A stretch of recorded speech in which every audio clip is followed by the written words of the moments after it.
Hey, I'm Alex, And I'm Brandon. and welcome to Living Electric. We're both content creators and electric vehicle enthusiasts. And through this podcast, we hope to share our experience with owning electric vehicles and help you join the electric life. What is going on, everybody? First off, Happy New Year. We're recording on New Year's Day here. Figured today would be a great opportunity for us to run through some of the big EVs coming in 2022. So we're actually going to link to a Wired article that we found that kind of lists them all out for us. So we didn't have to do a ton of research for this. So shout out to Wired for putting out this article. And we're just going to kind of run through some of these and give our thoughts, opinions of what's coming in 2022. So I think we're gonna skip some of them because some of them are like super high-end performance cars. So we might mention them, but we're not going to get too deep into them because honestly, there's going to be like 3 people owning those cars. So a little expensive. A little bit, yeah. We'll keep it a little realistic today. Definitely. Yep. So first on the list here is the Audi A6 e-tron. So we got to see the normal. Is it just the normal e-tron? And then there's the RS e-tron are both out right now, correct? Yeah, so the e-tron is like the SUV. And then you have it's complicated. So then you have the Q4 e-tron, which is like the Audi version of the ID4. Okay. And then you have the RS e-tron GT, which is like the Audi version of the Taycan. Okay. And then I believe the Audi A6 is going to be like their midsize sedan. So it should still be that sedan body style, just not as like much like a sportback like the e-tron GT is. Mm-hmm. Yeah. So that's going to be more traditional. I think that competes more with like the E-Class electric that they're going to be coming out with, the EQE. And then I think BMW is working on an i5 too, which is like an electric 5 Series. Okay. Yeah, I think it's interesting. A lot of these companies are now like almost doing the opposite of Tesla, because Tesla came out with their like sedan first, and a lot of companies are doing the opposite and like coming out with an SUV first and then moving into sedans. So I think that's just the nature of the American car industry, especially because nobody's buying just like plain sedans anymore. Everybody's going straight for an SUV or crossover or things like that. Yeah, that's definitely the norm, and I could see where they would want to do that first. I mean, I think it's been successful for them. I mean, like the Model Y is like blowing up. You see it everywhere. Crazy. Yeah. Crossovers are hot. So definitely. I think it's a solid transition into sedans, especially because some people don't like SUVs. Yeah, for sure. I think the A6 is going to look nice. Like if they can keep it similar to what like the concept looks like. Yeah. Yeah, I like the concept here that they show in the article. Does it have like at least the photo in here has like projection headlights, I think? Yeah, they if I remember, they call these like Matrix styled headlights, which hopefully eventually they'll be legal here in the US. I think the Biden administration is working on that. But like these headlights, you can see they like project like movies and different graphics. I think you can actually change how they operate as well. Like you can, I think you can put in your own files too, and it projects it on walls. Wow, that's nuts. Which is nuts. And 800 volt charging infrastructure as well, or 800 volt charging battery. Mm-hmm. So, and another thing that's impressive to me, if they can actually reach this, is the 433 miles of range. Yeah, that's a lot. Yeah. I think we're just going to start seeing that more and more, though, like in 2022 as battery technology improves. For sure. That 400 mile, I feel like, especially if you get into that price range, it's going to be the norm, I'm sure. Yeah. For sure. Okay, next on the list is the BMW iX M60. Okay, this car is controversial. I didn't know that. Why is it controversial? Because of the kidney grill, like how the front of the vehicle almost looks like beaver teeth. So I'm just gonna say that this car has really grown on me. At first, I'm like, oh my god, what is this? But after seeing it in person in Seattle, it's actually a beautiful SUV. I think BMW really did a good job. But You have to see it in person. Photos don't do it justice. Okay, that's good to know. Yeah, I'm Yeah. not a fan of that grill personally. I like the more traditional BMW kind of mustache grill than Oh yeah, yeah. than this one. But They're going that way. I feel like, I don't know if you've seen the meme where it's like the grill just gets bigger and bigger every year, and eventually it's just a covers up the grill whole with car. wheels. Yeah, yeah, I like the styling of this one. I just don't understand why people are putting grills on EVs. I think that's the biggest like pain point for me. It's like you don't need this in a car anymore. I understand it's like kind of style and what people are used to, but like a lot of these cars, you don't need a big grill on it. So why are we still doing that? Like I feel like removing it makes it look even more futuristic, but I guess some people don't want that. So yeah, I definitely think that, like, I know that, like you mentioned, like it's familiar for a lot of people. Yeah. And I feel like if you don't do like a grill and you try to do like some type of graphic, it just doesn't look right either. So like, because I've seen some Tesla owners put like, you know, like a fake like nose cone style grill on like a Model 3 or Model Y. And I'm like put a sticker on it. Yeah, it's like, just don't do that. Just leave it the way it was. Yeah, I definitely think it's going to work for a lot of people who are familiar with how cars typically look. But I just think it's all about how it's done. Like, if you can do it in a proper way, then go for it. But definitely. Yeah, that kidney grill's a bit much. But it should be nice. I mean, the crazy thing about this is that BMW really focused on luxury with the iX. It actually has Swarovski crystal like gear shifters and powered seat controls. It's all solid crystal. And they have we actually found out that in Seattle it has a heating mechanism underneath the front dashboard that has radiant heat. So it's very similar to like old homes where the heat just literally radiates out of the dashboard. That's kind of cool. I wonder if that's more efficient than like a normal HVAC. I think so. Okay. Yeah. I know it still has the typical HVAC, but I'm assuming that if you mix that with your heated seats and like a heated steering wheel, you're going to save a lot more electricity that way. Yeah. Interesting. That's really cool. And fun fact about that car, too, the windshield wiper fluid actually goes in through the BMW logo on the front of the hood. The hood doesn't open. Yeah, it pops up and you put your windshield wiper fluid in. That's funny. Yeah.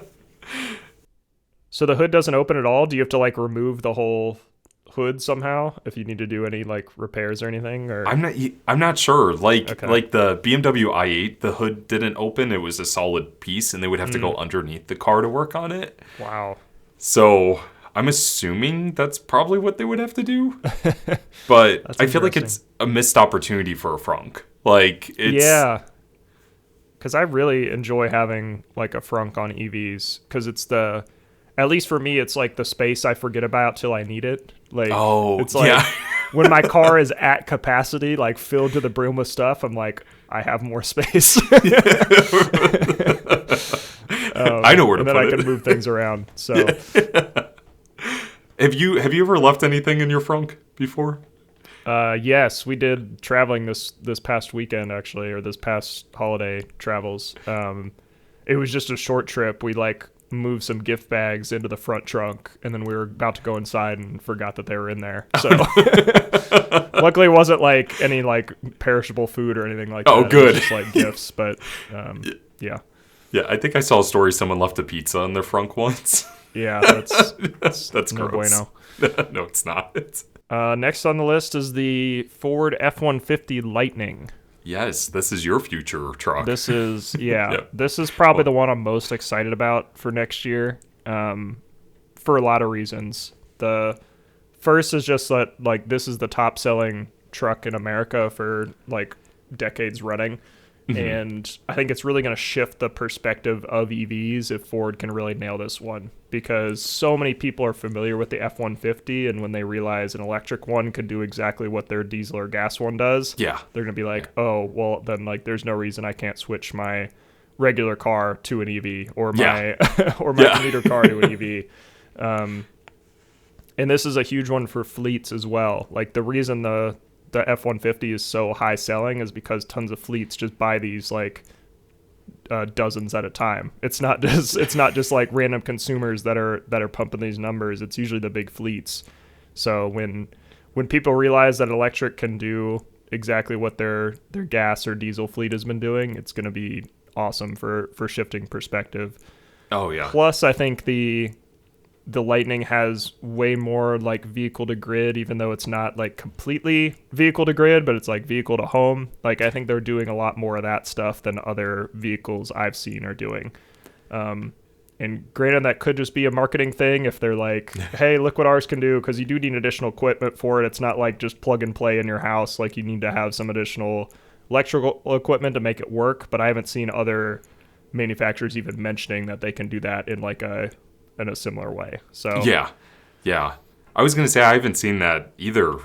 What is incredible too is that like the F-150 Lightning can charge EVs at level 2 speeds without any extra equipment. It just uses the outlets in the back of the bed, which is nuts. Which is really cool because that's a big question, like I'm sure you get from people too, is like, well, what are you going to do if you run out of charge on the side of the road? It's like, well, just call my friend with an F-150 and yeah, right? charge up for a little bit. You should call it lightning strike. Like that should be your business when you like pull up the side of the road. You need a lightning strike? Yeah, the F-150 Lightning, I think, as you mentioned, it's going to be a game changer. Like the price point, especially for fleets, like starting at under $40,000 before any tax incentives. Yeah. It's in standard all-wheel drive. Like that's like a winner right there for commercial businesses. And not to mention owners, like you're going to get that huge frunk. You're going to get all the capability of all-wheel drive and it being an F-150. Like that's going to be crazy. I think we're going to start seeing these being delivered soon. I've like seen photos of like prototypes being built in the factory, and I have a feeling we're going to see these on the road by summertime. Yeah, so I've gotten some emails from our local dealer because we do have a reservation down, and they said I've been getting emails probably once every few weeks just kind of saying like, hey, your Lightning is still on order, like it's still coming. And the most recent email I got is that the configurator or the like actual order like page will be opening up in Q1 of this year to actually order and like configure your vehicle for the dealer to eventually deliver. So hopefully that's true, and it does pan out that it's coming in Q1 of this year, but that's the latest I've heard from our Ford dealer. So that's pretty exciting. That is exciting. Do you know what color you might choose? I think Mallory wants like a gray color. Okay. So I'm not sure if they have. She really likes kind of like a gunmetal gray color. So I think they have something similar to that we'll probably end up getting. So we'll have two gray cars in the family. Yeah. That's going to be awesome. Well, I'm excited about this next one, the GMC Hummer EV. Yeah, this thing is a beast from the pictures I've seen. I like how they've kind of iterated on the traditional Hummer design to make it look more modern. They didn't like completely move away from it. It still looks very like rugged and like SUV feeling. Yeah, and I think recognizable too. I mean, like if you looked at it, you could be like, oh, that's a Hummer. Yeah, it looks like one. I'm excited for this. I know this is the list of 2022s. They actually started delivering the trucks already in December of 2021. Really? Which is weird because that was like last week to say it that way. But yeah, they started delivering for initial customers already of the pickup truck. The SUV, I believe, is coming out this year, and then they're going to be starting some of the smaller batteries in 2023. So this one should be pretty cool.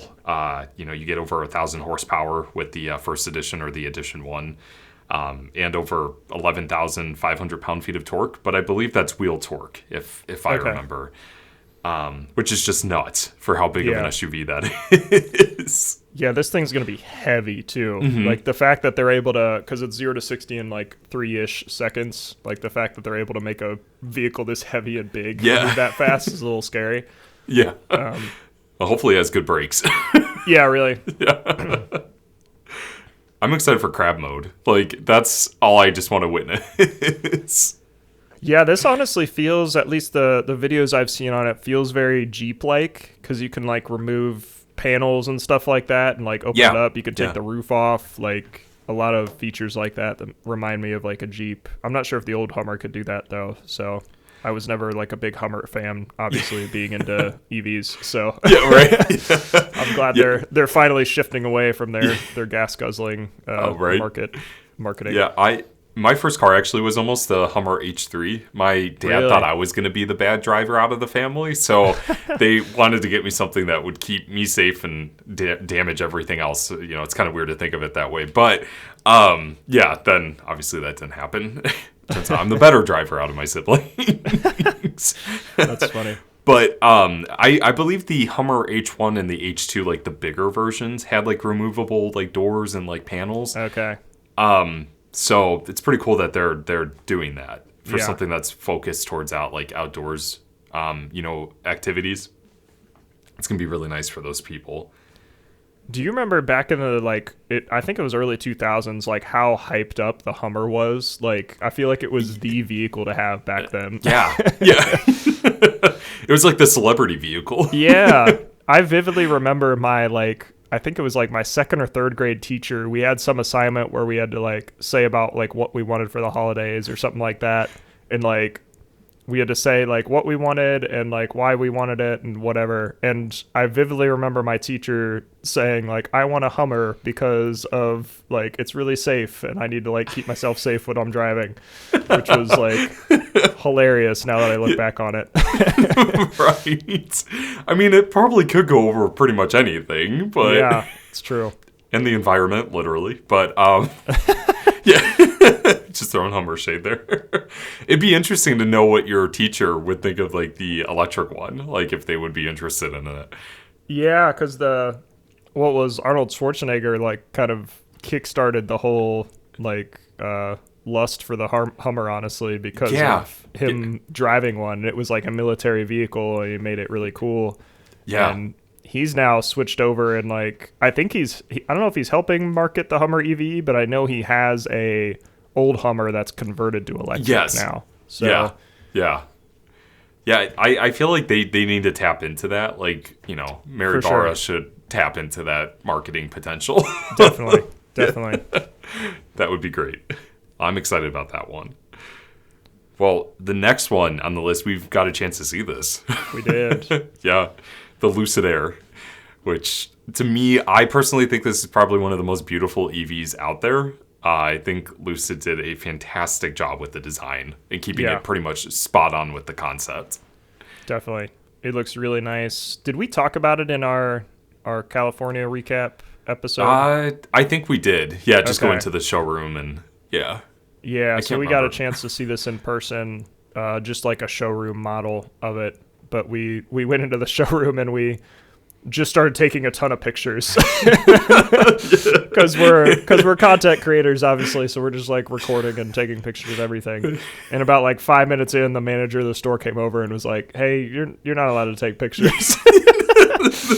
We're like, We sorry. were pretty aggressive with it. I mean, like I All was three almost of on the us had our ground. phones out and we're like just like snapping tons of photos. So I was almost on the ground getting low angle shots. Like, sir, sir, you can't do that in here. oh my god. Well, I think her name was Cassie, if I remember the store manager. Yeah. So thank you, Cassie, for showing us around the Lucid store. Yeah, she was super nice about it too. So Yeah. it was funny though. Yeah. Yeah, I learned my lesson: never go into a showroom and just aggressively take photos of products. I know they're weird about that in the Tesla store too, because like when I recorded my delivery, they're like, you can't have any footage like inside the store, and you can't record any of us. Like that I think that's the big thing, because they don't want it like if they say something coming back on Lucid somehow. So yeah, could be bad if it turns out that way. Well, the Lucid Air is impressive. I mean, like the battery technology getting over 520 miles of range at max is, to me, I think that's revolutionary in terms of battery technology.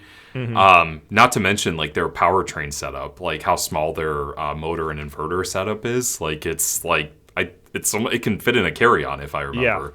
Yeah, that's too impressed me heavy the to be in a most. carry-on. because they had like a little, I guess it was a model of it in the showroom, like to scale of how small it was. Like it was tiny. So Yeah.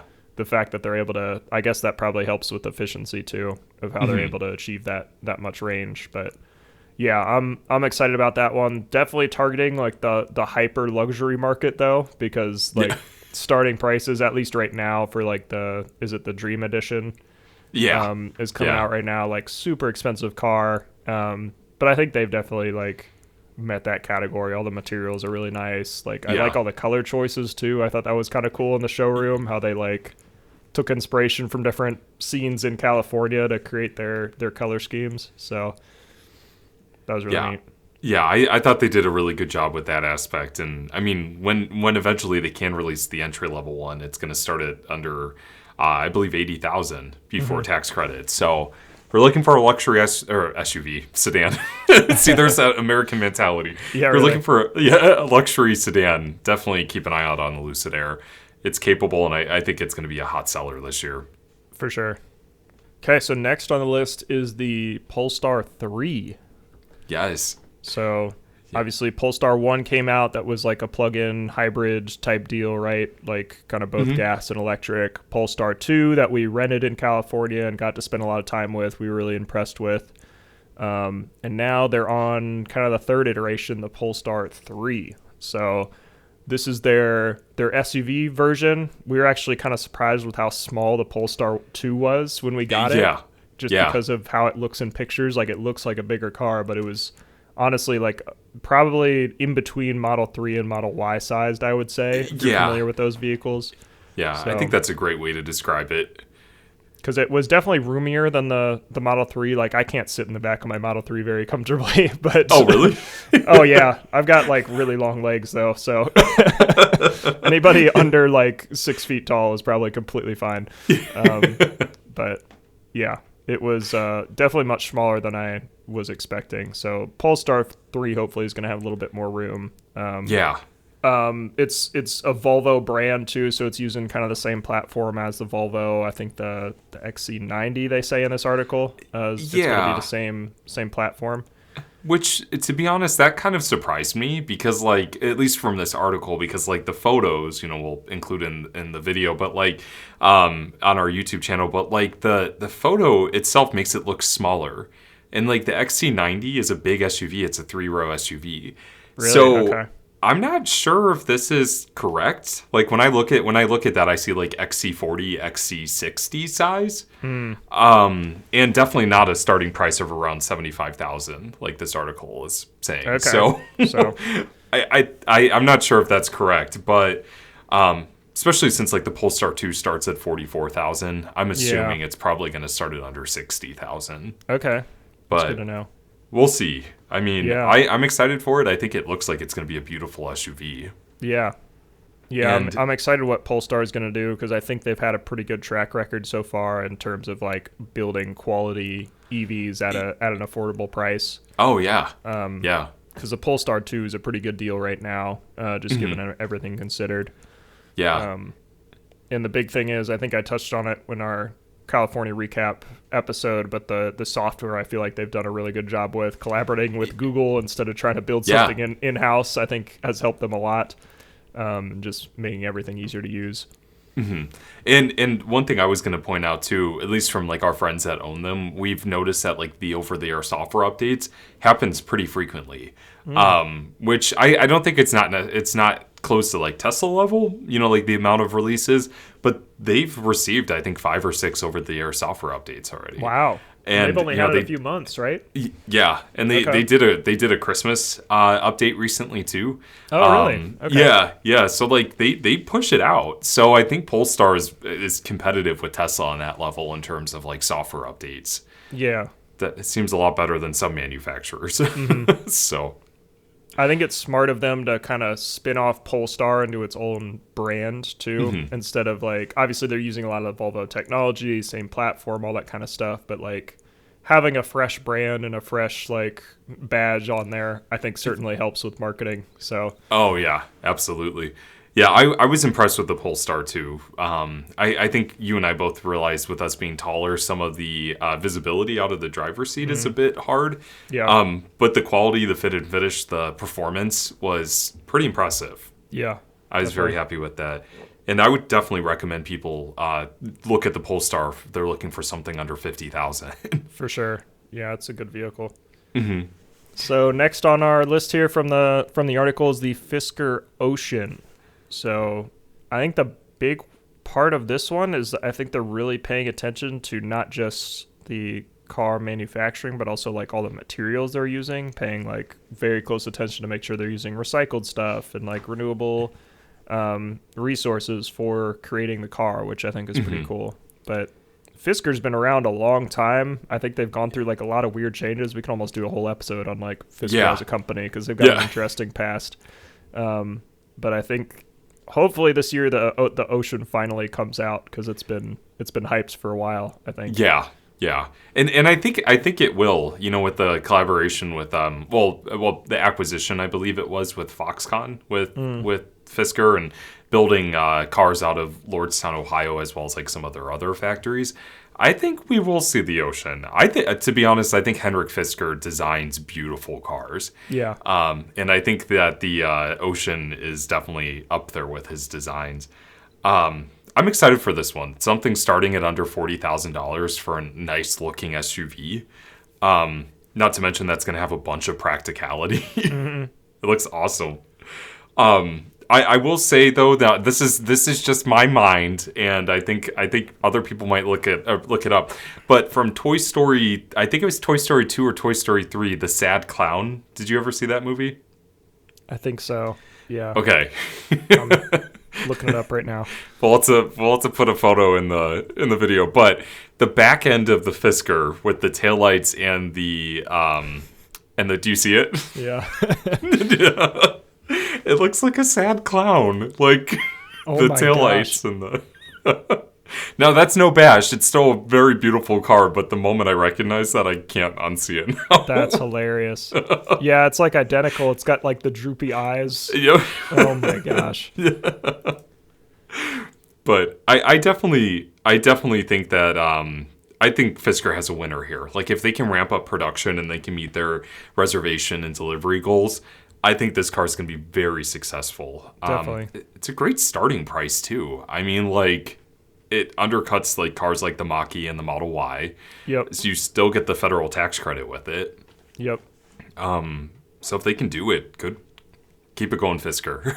Yeah, I'm hoping we'll finally see next year a 300-mile range car under 40,000 because I don't think any of those exist right now. Like you'd have to buy like a standard range or like reduced range version of a car to get under that 40K starting price. So next on the list here is the Kia EV6. I'm excited for this one. Yeah.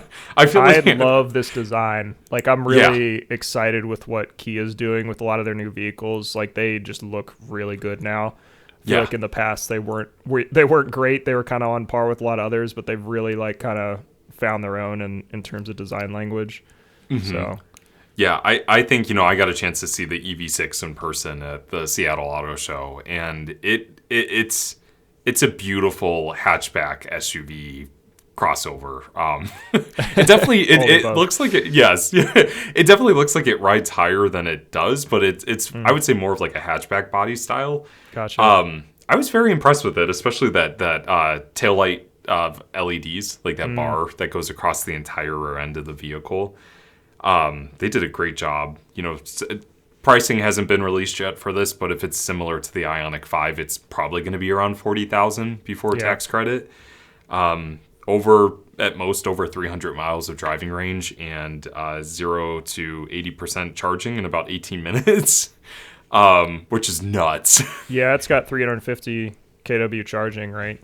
Mm-hmm. Okay. Yep. And that's standard across the board, at least for the Ioniq 5. Like you don't have to go up the trims to get that. That starts at under 40,000. I don't know how Hyundai and Kia did it because the Taycan is the only other vehicle besides like the RS e-tron, GT to have that technology. And those are over $100,000 cars. So, actually, I got that wrong. The Taycan, starts at around like 79. But still, that's like almost twice the price. Yeah. Well, the charging rate is really limited by the battery with DC charging. So whatever battery platform they're using is probably the limiting factor there, right? Okay. Because the only thing that the car really limits, like in terms of electrically, is the level 2 charging, because that uses the onboard inverter to like convert that to DC. Oh, that's right. Yeah. Right. So yeah. with DC charging, it's all up to the battery really to determine what the max charge rate is. So whatever battery platform they're using can handle up to 350 kW. So that's Keep it pretty up. Yeah, that's awesome. I'm excited for that one. That one's going to be pretty cool. I'm curious what's like, because I think 150 kW is going to become the new minimum for like fast charging. Personally, I think most cars are going to come out with that as a minimum, and I seriously don't recommend anybody buying an EV that can't handle above 150, because that's just like fast charging is just not enjoyable if you can't handle those higher speeds. And I'm curious where people are going to start to kind of split the difference, because obviously developing batteries that can handle that higher charge rate is going to be more expensive, and the batteries themselves are going to be more expensive. So I'm glad Kia's bringing that speed to a car this price, though. I think that's pretty cool. Oh yeah.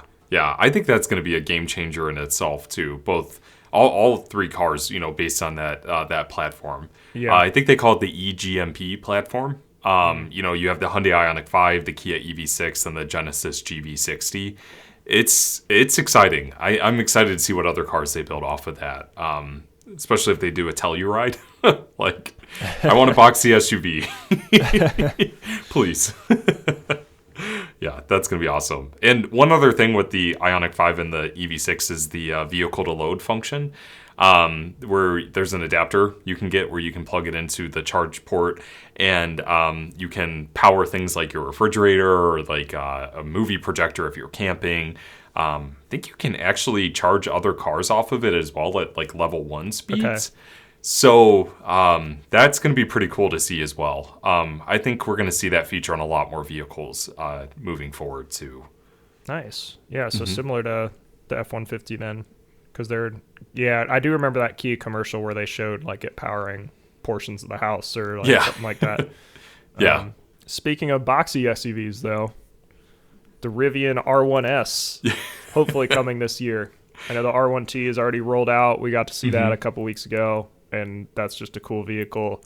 R1S just throws that box on the back. You get the fully enclosed SUV. I want this SUV so bad. Like this is like the top of my like dream list. Awesome. I want it. Yeah, it's the R1S is going to be incredible. I mean, they already delivered the first two to RJ, the CEO, and then I believe the CFO of Rivian. They just delivered them. But we should hopefully see this hit production sometime in summer or fall of this year. Hopefully, if there's no more delays. Starting at $70,000. To get such a big SUV, 3 rows of seats if you need it. Yeah, it's gonna be awesome, and over 300 miles of range too. Can you see why I want it? Yeah, fit a lot of dogs in there. Yes, a lot of Costco trips. Always going to Costco. Awesome. It looks really nice. I think if they're able to kind of ride the success of the R1T. And like, it'll be a successful vehicle. I think a lot of people want this bigger boxy SUV.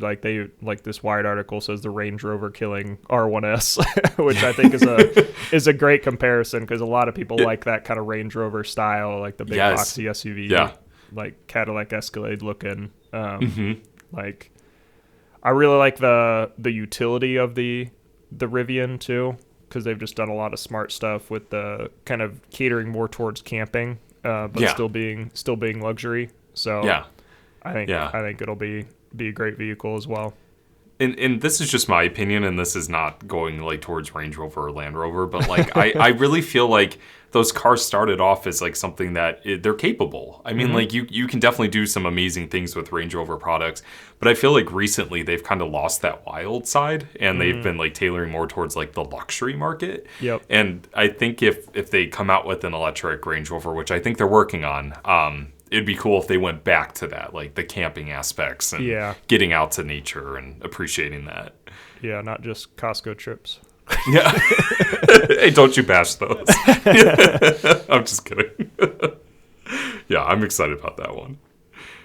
Well, this next one, the Toyota BZ4X, which this is just me being blunt. I really wish the name was something different. It's kind of a mouthful to say that. This is like some of the like electronics that get named, like TVs and stuff like that. It's just like a string of letters and numbers. Like, how are we going to remember what that car is? Right. Yeah, that's something, like, I know it's called like Beyond Zero, and then I'm assuming 4X is like SUV, like 4x4. Yeah. I'm not actually so sure what the 4X stands for.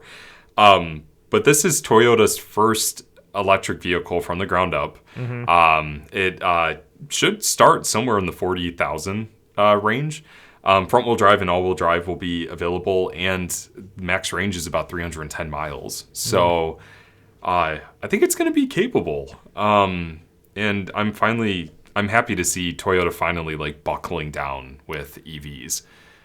Yeah, they've been reluctant for sure to kind of switch over to EVs and start developing them. And I think the reason is they've really perfected the combustion engine. Like, they make some of the best on the market in terms of hybrids and just hyper efficient like gas cars. Like, you can buy a brand new Toyota hybrid that gets 50 plus miles per gallon. Like, what more could you want, really? Like, my dad has a Toyota Avalon, and he doesn't drive a ton. He said he literally fills up his tank like once every 2 months. Like, like, it's crazy just because he doesn't drive a lot. So it's crazy that how efficient they've gotten those vehicles. But I'm hoping they can bring that same engineering and really perfect an EV for like what people want out of a Toyota. So I agree with you. I hope they take whatever they learned with like their hybrid technology and like the batteries and put into a full EV. Because I mean, their hybrid technology is like bulletproof. Like, those cars can last millions of miles without issues, and like,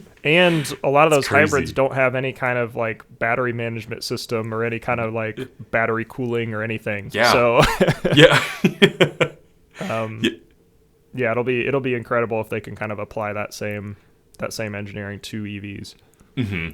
And I know a lot of people weren't like the biggest fan of the design aspects for the BZ4X. It's growing on me. Like, the front like quarter panels being painted black and like the rest being like a different color. That's a bit unique to me. Yeah. But at least it's not like a matte plastic, because then I feel like that just looks bad. Yeah. But I think they did a good job with the design. I'm pretty excited about that one. And people trust Toyota, so.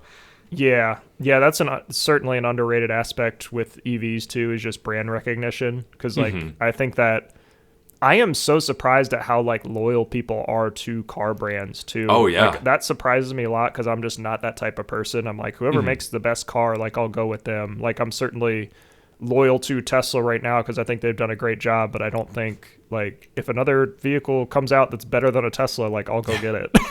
So yeah, I think certainly leveraging that brand recognition, and like, Toyotas now are known for being reliable cars. Like, that's what I recommend to people if they're buying a used car, is like, just get a cheap Toyota. Like, it'll last you another 50,000 miles easy. Yeah. So. Yeah, no, seriously. Yeah, I mean, there's been people who've been buying Toyotas their whole life. Like, just years upon years of ownership. When did they release this? Didn't they do like a big reveal where they released this and talked about it? I think this was back in November, if I remember. Yeah, this was before the Los Angeles Auto Show. Gotcha. Okay. Yeah. I was going to say, I think the only concern I have here is that their max charge rate is 150 kW. That might be the only thing they might need to improve, but a first generation EV, I think 150, like I said, is going to be fine for the minimum. So hopefully in future generations they kind of upgrade that charging speed. But yeah, excited about this one. Yeah. And I mean, as long as charging networks start installing higher power chargers. Exactly. Yeah. We don't need 50 kilowatts in 2022. Like, please start putting in the higher powered ones. Yeah, for sure. Yeah. Okay, moving on to the Genesis GV60. Do you know much about this? Yeah, I do. Okay, go for it. I feel like I'm like the resident like EV nerd. Hey, that's what we need. You're the like marketing and like stat guy, and I'm the like engineering nerd behind everything. So coming in season 4 of Living Electric. Yeah, so the Genesis GV60 is based on that eGMP platform that Hyundai has developed. Obviously, Genesis is a sub-brand of Hyundai. It's their luxury brand, so you get all like the luxury features that you would come to expect from that price point. So this has like it has the same features like battery technology and charging technology you see on the Ioniq 5 and EV6. You're just going to get more of those like creature comforts. So like you get some like I believe you get massaging seats. You get like Alcantara and suede headliners or roof liners and sorry, I just totally mixed it up. But anyway, so you're going to get some of those features. And obviously you're going to get that very like Genesis looking style. To me personally, I think that this car, it had to grow on me. Like this color we're seeing here, it's like this like green yellow color. Yeah. It's not the color I think they should have shown it initially. Looks better in some of the darker colors. I agree. Yeah. Yeah. But it's grown on me. It's interesting. I'm honestly a really big fan of the Genesis vehicles. I think they look really nice. I think that was a smart move because is Genesis like an old brand that kind of revamped to... It actually used to be a Hyundai model. Like they had the Hyundai gotcha. Genesis. Yeah, Gotcha. It was a luxury sedan going after like Mercedes. Gotcha. And then, yeah, they spun it branched off. off into, yeah. Yeah, I think it was definitely a smart move because like Hyundai generally, like you think of more affordable cars, and like spinning that off into its own brand I think was really smart because I really like the styling of the Genesis ones. Like some of them honestly look like an Aston Martin or like some of these like sportier cars. Like they look really nice.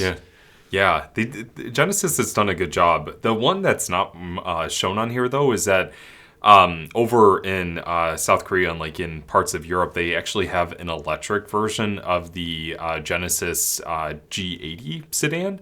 Okay. Which is like, they're like full size sedan. And they're actually working on a GV70 electric, which is like their SUV that they just came out with. Okay. So they're working on electrifying their entire lineup. That's awesome. I do want to give a quick shout out to Hyundai. This week they announced that they're no longer researching combustion engines. And they stopped researching hydrogen too. They are solely focusing on electrification. So shout out to Hyundai. That's great news. So they've completely like cut funding to like more ICE engine research. Yep. That's I don't know too much. Yeah. I don't know too much like details on like exactly when that's supposed to phase out, but they're no longer focusing on improving that. Wow. Okay. Yeah. Well, so that's a big deal. Yeah, I'm really hoping more people realize that hydrogen just is not going to be a good option, especially for passenger cars. Like it might have a role with some other stuff, but like we could. I think that would be an interesting episode to dive deep into like why hydrogen isn't a good idea. Yeah, we should. I'm sure we'll get some comments about that. But I'm sure, yeah, because that's like one of the big arguments I hear from people is like, oh, well, electric isn't the future. It's probably actually hydrogen. It's like, well, I don't know about that. Yeah. So I think that's a good idea. We'll mark that one down. Okay. Yeah. Coming soon.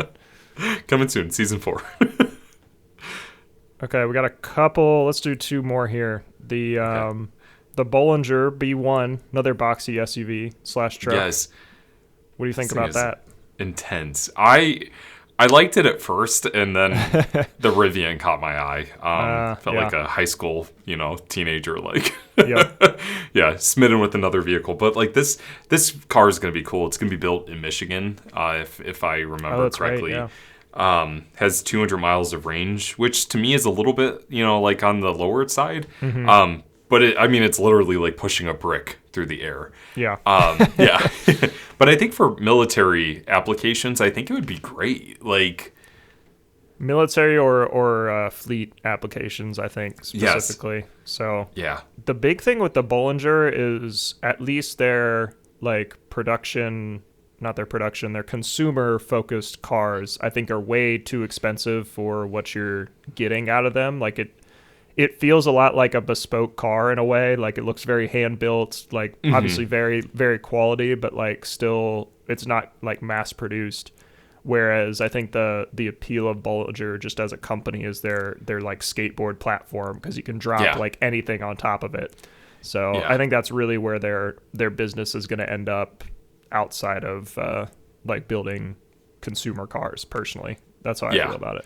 Yeah, no, I agree. I mean, like you said, their skateboard platform, like how it's almost it kind of reminds me of like an IKEA car. Like it's configurable to like what you want it to do. Like one day if you want like a pickup truck, I believe you can take off the back windows and roof bars and it acts like a pickup truck.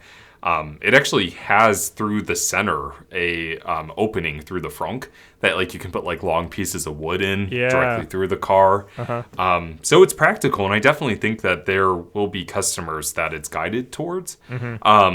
So it's gonna be cool to see whenever this does go into production. But I want my R1S. Well, okay, so the last one we have, I didn't intentionally wear this because of it. I just realized you were wearing the Cybertruck sweatshirt. Yeah, that was not intentional. Is the infamous Tesla Cybertruck. You actually had one. Right? I have You had one. Yeah, you had one. I mean, not the full-size version, but like it was the... I had the 1/10 scale one, yeah. Yes, yeah. I actually just sold it on eBay because it was literally just sitting in the box and I didn't know what to do with it, so... You should have went to Costco with it. Can you fit anything in here? Yeah, right. How many things of toilet paper? Yeah, I am very curious if they're able to pull this off this year. I know Tesla's just been like struck with delays with a lot of their vehicles. I think their priority right now, and what I'm telling people is like they have a cash cow in the Model 3 and Model Y right now. Yeah. Like optimizing that production and getting those vehicles like all the way tuned up to 11 to just crank out vehicles is the best business case for them right now. So I don't think ramping up Cybertruck production is necessarily a priority right now. With that being said, once they figure that out and they're opening up more factories this year too, like once they get their Texas factory up and running, I hope it's finally going to release this year. I also hope they do some kind of follow-up with just more information about it, because we really haven't heard much besides the initial reveal and like a random Elon Musk tweet every once in a while. So I have no idea really what to expect from this besides the specs that we've seen. So I'm not entirely sure what to expect either. Like I was hoping by now we would have had like some type of update, especially since it's been over 2 years, which is so hard to believe it's been 2 years. Yeah, it was November of 2019 they released did the reveal, right? Yeah, which is just crazy. It was that long ago. I mean, like we've seen updates like the spy shots of like some of like the, like the pre-production versions being tested on like test tracks, things like that. I do want to know if you saw that article from Inside EVs that Giga Austin is supposedly going online next week and starting production of the Model Y. Awesome. It's a report, but if they can manage that, that's going to be pretty cool. But I don't know. Did you see the spy shot of the wiper on that thing? That was the only thing I noticed right away, was just how big that wiper was. And supposedly that's not the final wiper according to Elon, but I sure hope not. That was hilarious. Like an 8-foot wiper that like just wipes the entire front windshield.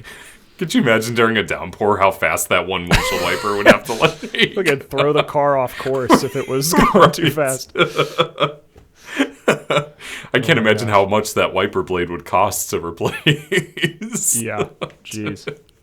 Yeah, that's going to be an interesting one. I think it's going to be cool if they can do that. And I mean, people are excited about this product. Yeah. I clearly was excited when I bought this hoodie. I don't have a reservation in for one anymore, but I think it's going to be pretty cool to see this on the road. Yeah. Yeah, I have a reservation in for one. I think it's pretty late down the road though, so like even if I end up taking delivery, it won't be for another few years, I think. And my intention with that would be to be a rental vehicle, because I know people are going to want to check it out. So, yeah. Plus, it can just money on it. If it does end up having like a steel exterior, then it can just get like beat to hell, and it won't really matter. So, That's going to be so cool. I will say one thing, before we wrap up. I hope more EVs go towards like the retro route. Like how like the Ioniq 5 is more of like a retro design, as well as like the Cybertruck is straight out of, Blade Runner. So like almost like 80s futuristic-esque style. I really hope we start seeing more and more like that. I think if we can make EVs look futuristic but also like inviting, that's going to be pretty cool.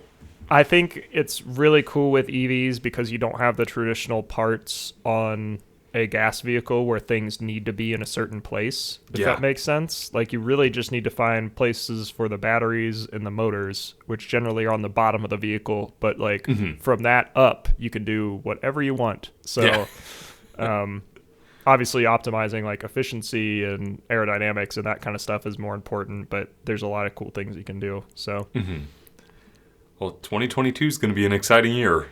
It sure will. I'm very excited to see. I feel like we've been saying for years now, like, this is going to be the year of electric vehicles, but I really feel like this is going to be like where it actually kind of hits that inflection point, and people are like more people than ever going to be buying them as their next vehicle. I've heard that from everybody, that it's like, oh, it's either not for me right now, and it will be for my next car, or like there's a couple things that I'm still waiting on, either price to go down or range to go up, or certain little things that they're just waiting on. I feel like a lot of vehicles are now meeting those requirements for people.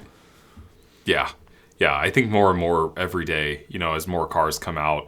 I mean, I've talked with a lot of people who are more and more comfortable with it. So yeah, it's going to be really, really exciting. Lots of exciting content coming to Living Electric. That's right. Yeah. So this is episode 8. We've got 2 more coming this season. We did take a little break because of the holidays, but we'll be back this week and 2 more weeks after this. And then we'll probably take another little break and plan for season 4. So yes, it'll be here before we know it. I know. Yeah. So thanks everybody for listening. Let us know what you're excited about in 2022. Either drop us a message on Anchor, you can leave us a voice message, or just tweet at us or send us an Instagram message or whatever your favorite social media platform is, and let us know what you're thinking for next year, or this year now. It's here. Yes, yeah. We're in 2022. Well, Happy New Year's, everyone. Yeah, Happy New Year, and we'll catch you in the next episode.